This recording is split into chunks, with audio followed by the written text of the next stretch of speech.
Hi, I'm Patrice, and I work for EnergizeNewcastle.org, and I am one of the 3 staff people that are here to help you through your energy efficiency journey. The terrific news is that New York State is buying for 97% of all New Yorkers a free comprehensive home energy assessment, and it's done by an energy efficiency professional. And you can find one of those professionals on our Energize Newcastle site. And these professionals use state-of-the-art modern diagnostic equipment to come in and measure where your home is leaking energy. And once you get this assessment done, the energy efficiency professional will present the homeowner with a comprehensive report on where your home is leaking energy. And that's where Energize Newcastle comes in. You have staff ready to answer the phone and be your third-party independent guides to help you through the process.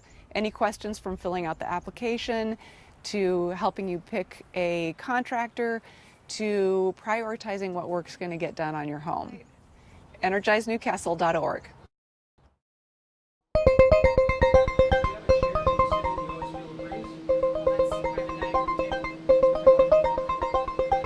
I moved into this house about 3.5 years ago, and within the first year noticed that while it's cold in winter, there's a big differential between different parts of the house, and the upstairs is really hot in summer. And so this is something I've kind of wanted to do. We test for combustion safety, the efficiency of your appliances, and whether or not it's drafting out your chimney properly. And that's going on actually right now in the basement, where we're testing the heating system and the hot water system. Home performance contracting is really trying to understand how everything fits together in the house. Okay, so what we're doing is we're going to turn on the dryer and all the fans in the home to do the worst case scenario. We've taken a base pressure, now we're going to do the worst case scenario and take that reading. So dryer's on, I'm going to go upstairs and turn on all the bathroom fans and the kitchen exhaust fan and check to see that it's vented to the outside. Every house is supposed to breathe in and breathe out approximately 7 times an hour, which means 7 times an hour you have to cool your house or heat your house, depending on the time of the year. If you think about the basement of most homes, you've got the walls for your basement, and then you've got that first floor that it's sitting on. That joint where the wall and that floor is meeting is often called a rim joist. Air comes flying in there all the time. So what Nick is doing, he set up the blower door so we can find out the level of leakage in the house. So what we're trying to do is to identify where air's infiltrating to your home by sucking out all the air. When we do our work, we're going to also model in there what we believe that blower door number will be when we finish. By having your utility bills today, the blower door number that we started with, and the blower door number that we tell you we're going to get to with the work, we can predict what your savings would be, assuming you live the life you're living today.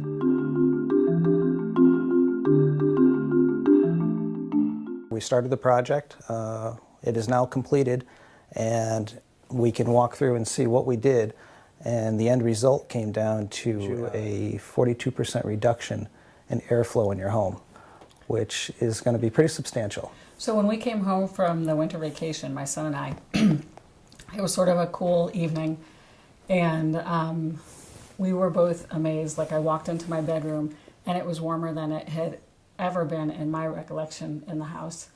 And we could tell right away that there wasn't the wind blowing through the house that there had been in the past. So, you know, I think what was it, the first email you got was a huge exclamation of, wow, this is pretty cool. We love those emails. That was good stuff. I was real proud of my guys for the work that we did, and we can take a look at. What we proposed was to do the rim joists downstairs. There was 1 or 2 health and safety issues that we picked up that we proposed. We were extending the overpressure tube on the hot water heater to be extended, and there was a dryer vent that was improperly installed, so we wanted to repipe that and bring that up to code. And ductwork needed to be sealed and wrapped and insulated. And you also proposed putting insulation in the crawl space under the floors on the bedroom side of the house, which Yes. we have opted out for now not to do. That's phase 2. Yeah. It's a work in progress, Completely. and we'll get that taken care of. So that was to get us started. Those are the main things that we did downstairs. And then from there we came upstairs, and the walls of the house needed insulation. We noticed from the IR at the first home audit that there was gaps at the top of the walls where we could see that the old insulation was sagging down, and we found some cold spots there. And with the age of the house and the deterioration of the insulation that was in the walls, we suggested to dense pack the walls with cellulose, and we did it from the outside of the home. And so that was the next thing that we did, and the house has been completely dense packed with cellulose all the way around. So, and we started in the basement when we came, and we were here 5 days, 5.5 days. And then the next step was going up into the attic. And in the attic was a unique challenge because we have an attic and we have split it in half. Half the attic has a conditioned, heated bedroom, and the other half has no conditioning or no heat, and we insulated it. So pretty much we made a thermal boundary in half the attic to contain heat, and the other one is just a normal attic that breathes to the outside that has no heat in it. So we just insulated up and over. So we have one contained area holding in all the energy, and the other one breathing to the outside, as the house should perform. My family was here a week and a half ago or so for dinner, and we had a fire in the fireplace as we often do. And everybody said, okay, now we're coming back because it's not so brutally cold in here the way it had been. I mean, it's noticeably warmer.